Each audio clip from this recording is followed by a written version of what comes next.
जब आप देहरादून से मसूरी की ओर जाते हैं तो ये रास्ता अपने आप में काफी खूबसूरत होता है। हर मोड़ पर हरे भरे जंगल हैं, बादलों से ढकी पहाड़ियां और ठंडी हवाएं आपका स्वागत करती हैं। लेकिन इसी रास्ते पर जब आप 10 किलोमीटर ऊपर जाते हैं तो एक ऐसा मंदिर आता है जो सभी मंदिरों से बिल्कुल अलग और अनोखा है। इसका नाम है श्री प्रकाशेश्वर महादेव मंदिर। कहते हैं कि यहाँ भगवान शिव के दर्शन करने के कुछ खास नियम बनाए गए हैं, जैसे आप यहाँ पर किसी भी प्रकार का चढ़ावा नहीं चढ़ा सकते, यहाँ तक कि आप दान पेटी में पैसे भी नहीं डाल सकते। जी हाँ, सही सुन रहे हैं आप, यहाँ पर ना तो कोई आप चढ़ावा दे सकते हैं और ना ही पैसों का दान। ऐसा क्यों है, चलिए मैं आपको बताती हूँ। मंदिर पहाड़ी की चोटी पर बसा है। घने जंगलों के बीच ठंडी हवा और पक्षियों की चहचहाहट के बीच ये जगह खुद में आपको शांति का अनुभव कराएगी। यहाँ से पूरी देहरादून की घाटी दिखाई देती है, जैसे हरियाली और बादलों की चादर में ढकी प्राकृतिक सुंदरता भगवान शिव की उपस्थिति की गवाही दे रही हो।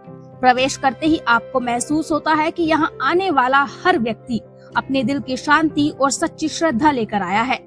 श्री प्रकाशेश्वर महादेव मंदिर की सबसे बड़ी खास बात यह है कि यहाँ पर दर्शन करने के कुछ खास नियम बनाए गए हैं। यहाँ पर आप चढ़ावा नहीं चढ़ा सकते, ना आप दान पात्र में कोई भी पैसा डाल सकते और ना ही पुजारी आपको कोई वस्तु चढ़ाने के लिए कह सकता है। बल्कि पुजारी उल्टा ये कहते हैं, भगवान हमें सब कुछ देते हैं, वो दाता है, हम याचक हैं। असली भक्ति पैसे या दिखावे से नहीं मिलती, बल्कि दिल से होती है।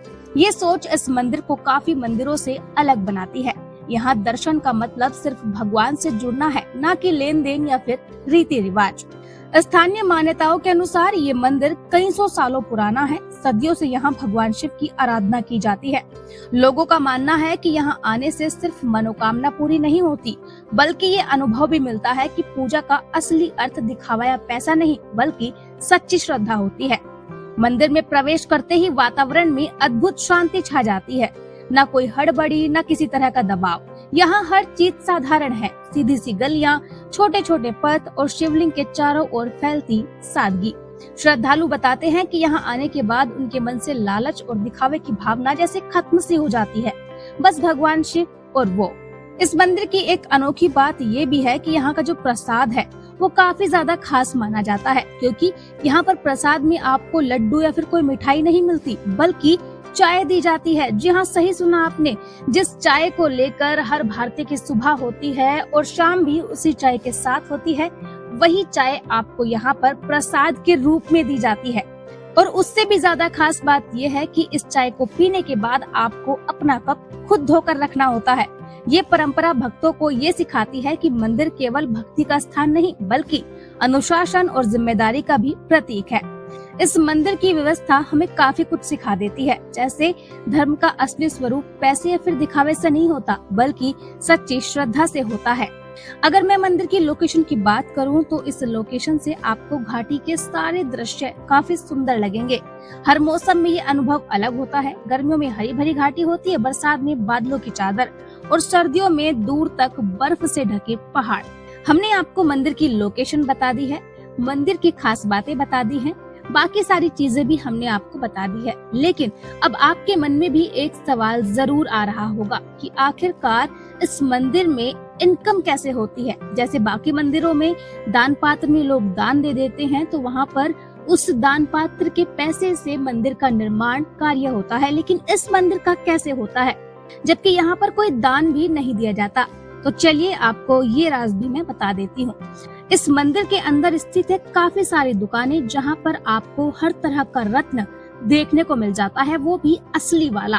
तो ये जो रत्नों की दुकान है, जो यहाँ पर सामान मिलता है, उसी सामान से इस मंदिर की इनकम होती है और उसी पैसे से इस मंदिर का निर्माण कार्य। यानी अगर इस मंदिर में कभी कोई टूट फूट हो जाती है तो ये जो दुकानें इस मंदिर में लगाई गई हैं, इसी से उस मंदिर का सारा पैसा कवर हो जाता है।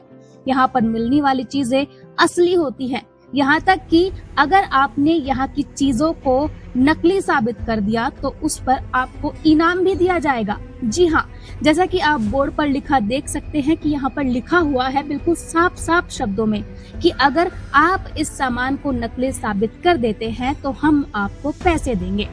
इतना ही नहीं, ये जो दुकानें हैं ये सिर्फ गिनी चुनी दुकानें हैं, लेकिन यहाँ पर जो सामान मिलता है वो काफी महंगा है।